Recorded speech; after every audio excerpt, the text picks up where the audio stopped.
Imaginez un instant la scène. L'air est glacial, chargé de cette humidité poisseuse qui précède les tempêtes dans les Balkans. Nous sommes dans la municipalité de Kandžija, en Serbie, à une dizaine de kilomètres à peine de la frontière hongroise. Il n'y a pas un bruit, juste le crissement des bottes dans la boue et le souffle court des démineurs sous la lumière blafarde des projecteurs. Ce qu'ils viennent de déterrer sous ce sol anonyme n'est pas une simple cache d'armes, c'est le cœur battant d'une catastrophe continentale qui a failli nous exploser au visage. 2 énormes paquets d'explosifs militaires, des charges d'une puissance dévastatrice, méticuleusement câblées, dissimulées avec une précision chirurgicale, prêtes à transformer l'acier en poussière. Et leur cible ? La ligne de vie énergétique de l'Europe centrale. La prolongation régionale du gazoduc Turkstream, le Balkan Stream, cette artère souterraine qui transporte l'énergie russe vers la Hongrie en traversant la Turquie, la Bulgarie et la Serbie. Je sais ce que vous pensez. Vous vous dites que c'est encore une rumeur, un de ces bruits de couloir étouffés dans la guerre de l'information qui nous rend tous paranoïaques. Mais non, la nouvelle vient de tomber, brute, terrifiante. Les services de renseignement serbes sont en état d'alerte maximale. Le président Aleksandar Vučić lui-même a pris la parole, le visage fermé, pesant chaque syllabe devant les journalistes. Il a refusé de pointer publiquement un doigt accusateur dans l'immédiat, car dans ce genre de dossier, une accusation formelle est une déclaration de guerre. Mais dans les couloirs du pouvoir, dans ces pièces sans fenêtres où se murmurent les vrais secrets de ce monde, tout le monde sait exactement de qui il s'agit. L'ombre de l'Ukraine plane sur cette terre retournée. Depuis des mois, nous avons vu Volodymyr Zelensky bloquer l'oléoduc russe qui approvisionnait la Hongrie, utilisant l'énergie comme une arme de chantage géopolitique. Mais s'attaquer physiquement à un gazoduc européen sur le sol d'un pays souverain, c'est franchir une ligne rouge d'une opacité terrifiante. Les autorités serbes ont été claires. Les explosifs étaient armés, prêts à être déclenchés à n'importe quelle seconde. Ce n'est que par un miracle, un infime grain de sable dans l'engrenage de la destruction, que l'Europe a échappé à un cataclysme énergétique sans précédent. Honnêtement, même moi j'ai du mal à y croire quand je mets les pièces du puzzle bout à bout. Zelensky semble opérer désormais selon une logique suicidaire, une doctrine du pire qui se résume à une phrase glaçante. Si nous n'obtenons pas ces dizaines de milliards d'euros de l'Union européenne, si nous devons sombrer, alors l'Europe sombrera avec nous. Après moi, le déluge. C'est l'acte d'un homme poussé dans ses derniers retranchements, un funambule qui a perdu l'équilibre et qui est prêt à emporter le filet de sécurité avec lui dans sa chute. Mais face à cette folie destructrice, face à ce désespoir qui se transforme en terreur d'État, une question obsédante s'impose à nous tous, une question qui devrait empêcher nos dirigeants de dormir la nuit. Que se passe-t-il exactement dans la tête d'un leader lorsqu'il réalise que sa propre survie exige l'effondrement de ceux qui l'ont soutenu? Il y a une leçon psychologique profonde à tirer de ces moments où l'histoire vacille, une vérité que l'on préfère souvent ignorer. Le pouvoir n'est pas seulement une question d'autorité ou de contrôle institutionnel. C'est une force corruptrice qui altère la perception même de la réalité. Lorsqu'un dirigeant est acculé, lorsqu'il sent que le sol se dérobe sous ses pieds et que le spectre de la défaite devient palpable, la moralité s'évapore. Elle n'est plus qu'un concept abstrait, un luxe de temps de paix. À ce stade, la survie devient la seule religion. Ce que nous observons avec cette tentative de sabotage en Serbie, c'est l'anatomie même du désespoir. Le désespoir transforme la stratégie en impulsion, et la protection de son propre peuple en une volonté de punir le monde entier pour son insuffisance. C'est la psychologie de l'otage qui devient preneur d'otages. En tant que citoyens, nous devons comprendre que les hommes de pouvoir ne réagissent jamais à l'échec par la résignation, mais par l'escalade. L'empathie disparaît, remplacée par un cynisme absolu où chaque vie, chaque infrastructure, chaque alliance n'est plus qu'une monnaie d'échange sur l'autel de leur propre préservation. C'est une dynamique sombre de la nature humaine. La peur de perdre son statut efface toute limite éthique. Et cette disparition de l'éthique, nous la voyons s'étendre bien au-delà des champs de bataille physiques, jusque dans les mots qui sont prononcés chaque jour. Passons à cette deuxième onde de choc qui vient de secouer les fondations diplomatiques. Récemment, Zelensky s'est tenu devant les caméras, avec cette gravité tragique qu'il maîtrise si bien, pour annoncer que Moscou avait posé un ultimatum. Selon lui, Vladimir Poutine aurait donné 2 mois à l'Ukraine pour retirer ses troupes des territoires qu'elle contrôle encore dans la région du Donbass. Les mots de Zelensky résonnaient comme un compte à rebours apocalyptique. 2 mois pour partir, sinon la Russie écraserait tout sur son passage avec de nouvelles conditions, inacceptables. L'annonce a fait l'effet d'une bombe dans les chancelleries occidentales. 2 mois. 60 jours avant une escalade totale, une offensive de printemps massive, une nouvelle pluie de missiles sur des villes déjà exsangues. L'angoisse a saisi les observateurs. Qu'allait faire Poutine à la fin de ce délai? Était-ce le prologue d'une nouvelle boucherie à ciel ouvert? Mais la véritable onde de choc, la révélation qui donne la nausée, est intervenue quelques heures plus tard. Le Kremlin a pris la parole. Dimitri Peskov, le porte-parole de Poutine, a balayé cette déclaration d'un revers de main glaçant. Il n'y a jamais eu d'ultimatum de 2 mois. Selon Moscou, l'exigence de retrait ne souffre d'aucun délai artificiel. C'est une demande constante, une exigence qui, selon leurs termes, aurait dû être exécutée hier pour sauver des milliers de vies. Autrement dit, Zelensky a, de toute évidence, purement et simplement inventé cette histoire de 2 mois. Je vous le dis sans détour, c'est vertigineux. Mentir sur une ligne de front, c'est une chose. Mais inventer un ultimatum géopolitique de toutes pièces pour manipuler les opinions publiques mondiales, pour forcer la main de Washington ou pour saboter des négociations de paix en coulisses, c'est d'un machiavélisme absolu. C'est exactement le même schéma que la semaine dernière, lorsqu'il a délibérément menti sur les garanties de sécurité d'un prétendu accord de paix américain, forçant même le sénateur américain Marco Rubio à le démentir publiquement pour éteindre l'incendie. Comment en sommes-nous arrivés là ? Comment un chef d'État en guerre peut-il utiliser le mensonge de manière aussi systématique, transformant la vérité en une simple pâte à modeler au service de ses intérêts personnels ? Plus les masques tombent, plus l'image du héros en treillis s'effrite pour laisser place à une figure politique toxique, prête à toutes les compromissions avec la vérité. Face à ce spectacle de désinformation institutionnalisée, où les mots tuent autant que les balles, je vous pose cette question vertigineuse. Quel est le véritable coût psychologique et humain d'un mensonge d'État lorsque des millions de vies sont suspendues à un fil ? Comprenez bien la nature de ce que nous affrontons ici, car cela touche à l'essence même de notre rapport à la vérité et à la confiance. La manipulation politique, à ce niveau d'intensité, n'est pas une simple erreur de communication, c'est une arme de destruction massive de la réalité. Lorsqu'un dirigeant ment avec autant d'aplomb sur des questions de vie ou de mort, il ne cherche pas seulement à tromper ses adversaires, il cherche à désorienter son propre peuple et ses alliés, à créer un brouillard si épais que plus personne ne sait où se trouve le Nord.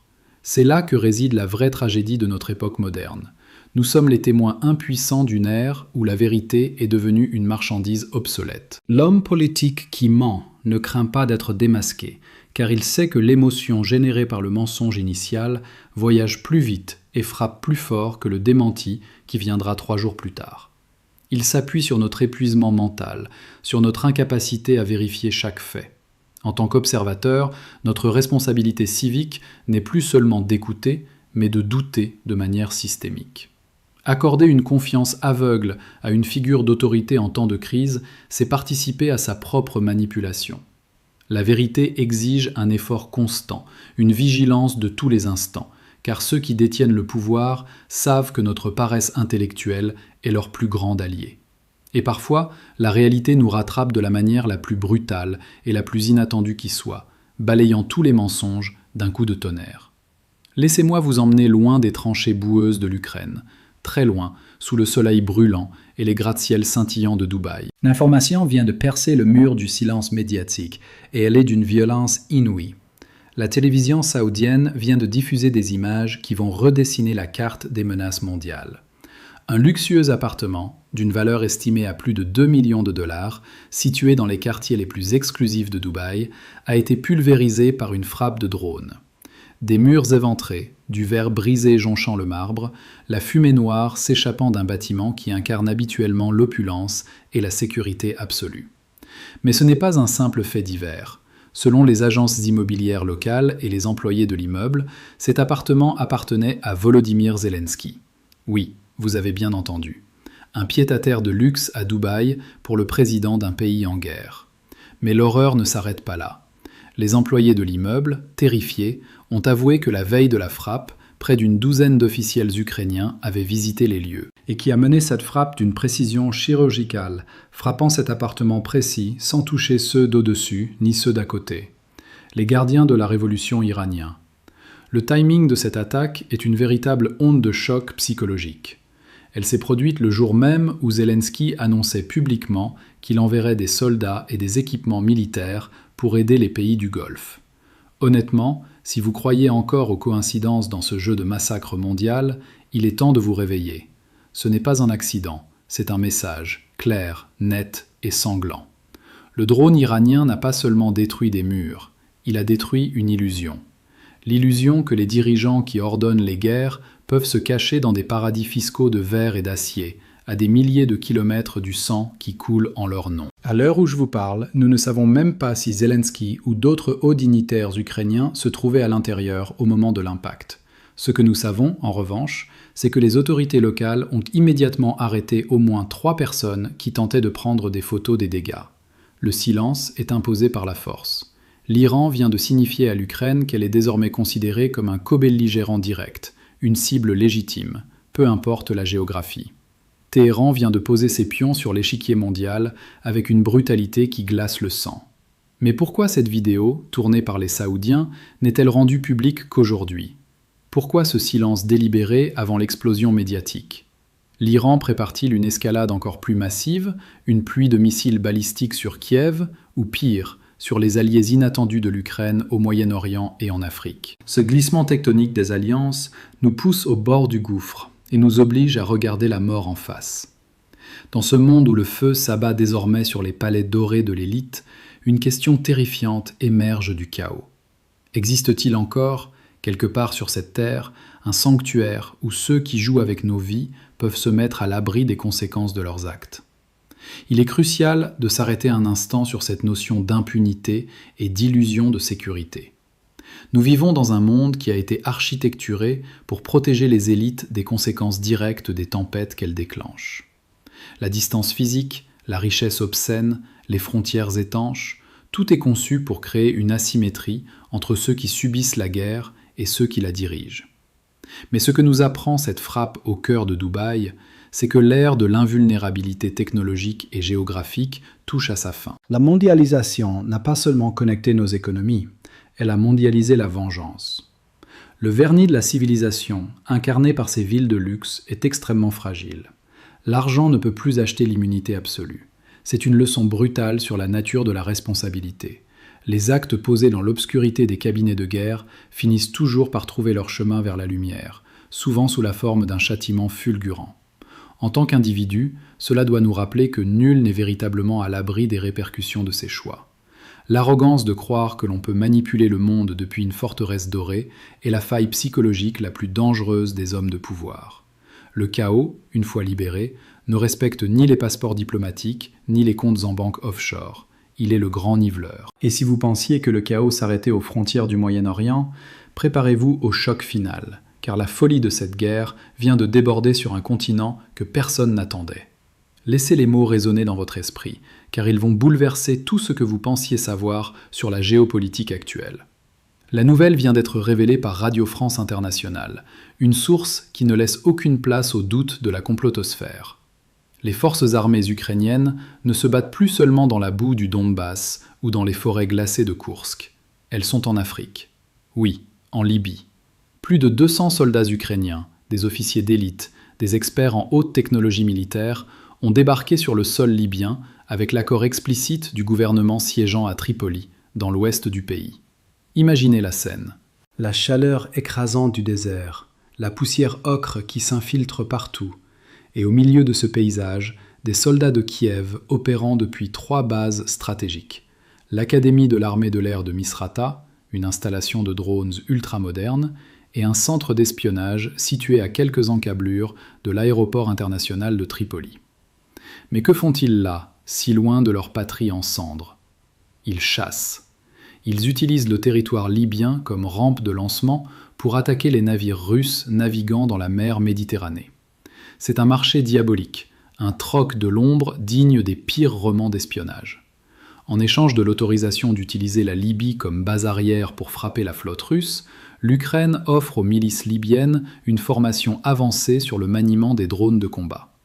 Et cela va plus loin. des accords à long terme sur des livraisons massives d'armes et des investissements colossaux dans le pétrole libyen sont sur la table. Les sources confirment que le 3 mars dernier, ces unités ukrainiennes ont lancé des attaques depuis la côte libyenne et ont frappé de plein fouet des pétroliers méthaniers russes en pleine mer. Je dois avouer que lorsque j'ai pris connaissance de ces faits, je suis resté sans voix. J'ai dû relire l'information 3 fois pour que mon cerveau l'assimile. La Libye. Un pays ravagé par ses propres guerres civiles, devenu aujourd'hui un co-belligérant actif, un allié de l'Ukraine dans une guerre de l'ombre contre la Russie. La Méditerranée n'est plus une mer de transit. Elle vient d'être transformée en une nouvelle ligne de front de la Troisième Guerre mondiale qui ne dit pas son nom. C'est un bouleversement géostratégique d'une magnitude incalculable. Comment Poutine va-t-il réagir en apprenant que ses navires sont torpillés depuis l'Afrique du Nord par des forces ukrainiennes? Va-t-il ordonner à sa flotte de tirer des missiles de croisière calibre sur les bases militaires de Tripoli et de Misrata? Va-t-il déclencher un bain de sang en Libye en représailles, comme l'Iran le fait avec ses drones dans les États du Golfe? Et que dire de la position intenable des pays voisins? Pensez à l'Égypte, désormais prise en étau entre la guerre totale à Gaza avec Israël et ce nouveau front libyen où l'Ukraine et la Russie se déchirent. Pensez à la Turquie, qui a des intérêts massifs en Libye et qui contrôle les détroits stratégiques. Nous sommes assis sur un baril de poudre de la taille de la Méditerranée et la mèche brûle par les deux bouts. Face à cette expansion cancéreuse du conflit, à ces alliances secrètes qui nous entraînent vers l'abîme sans même que nous en soyons informés, je vous laisse avec cette question écrasante. Une question qui devrait réveiller notre conscience endormie. Combien de guerres invisibles sont actuellement menées en notre nom, dans l'ombre, pendant que nos dirigeants nous assurent que la paix est sous contrôle? Il est grand temps de réfléchir à notre responsabilité civique face à ce grand échiquier mondial qui nous dépasse. Nous avons pris la dangereuse habitude de regarder les conflits internationaux comme s'il s'agissait de séries télévisées, avec des bons d'un côté et des méchants de l'autre, bien délimités par des frontières claires sur une carte. Mais la réalité stratégique est infiniment plus sombre et complexe. Les guerres modernes ne respectent aucune ligne tracée sur du papier. Elles s'insinuent comme un poison dans les réseaux commerciaux, dans les pipelines sous-marins, dans les sables du désert africain et dans les luxueux salons de la péninsule arabique. Lorsque l'attention du public est focalisée sur un point précis de la planète, c'est généralement pour détourner son regard des manœuvres bien plus vastes qui s'opèrent dans l'ombre. Cette myopie collective est le plus grand atout des architectes de la guerre. Notre ignorance volontaire de la géopolitique, notre désintérêt pour les dynamiques de pouvoir complexes, nous transforment en complices silencieux de notre propre mise en danger. La vraie clairvoyance exige de refuser les récits simplistes. Elle exige de comprendre que sur la scène internationale, il n'y a pas de morale, seulement des intérêts impitoyables qui s'entrechoquent dans l'obscurité. Si nous ne faisons pas l'effort de voir ces fils invisibles qui relient les événements, nous serons toujours les victimes surprises de la prochaine explosion. Ce que nous avons traversé aujourd'hui n'est pas une simple revue de presse. C'est une plongée en apnée dans les abysses de la nature humaine et des structures de pouvoir qui régissent notre époque. De la boue glaçante de Serbie, où des explosifs menacent de geler l'Europe, aux mensonges éhontés sur les ultimatums du Donbass, de la destruction implacable d'un sanctuaire de milliardaires à Dubaï par un drone iranien, jusqu'au sable brûlant de Libye, d'où des soldats ukrainiens traquent les flottes russes en Méditerranée. Chaque événement est un symptôme. Le symptôme d'un monde qui a perdu son centre de gravité, d'un ordre mondial qui se désintègre à une vitesse terrifiante sous le poids de l'hubris, de la cupidité et de la survie à tout prix. Nous voyons les masques tomber un à un. Les victimes deviennent des agresseurs silencieux. Les sanctuaires de la richesse se transforment en cibles militaires. Et les mers berceaux de notre civilisation deviennent des arènes pour des guerres par procuration qui menacent d'engloutir des nations entières. Ces événements révèlent une vérité inconfortable sur nos sociétés. La fine membrane de lois internationales, de diplomatie et de morale qui nous sépare de la barbarie la plus totale est en train de se déchirer sous nos yeux.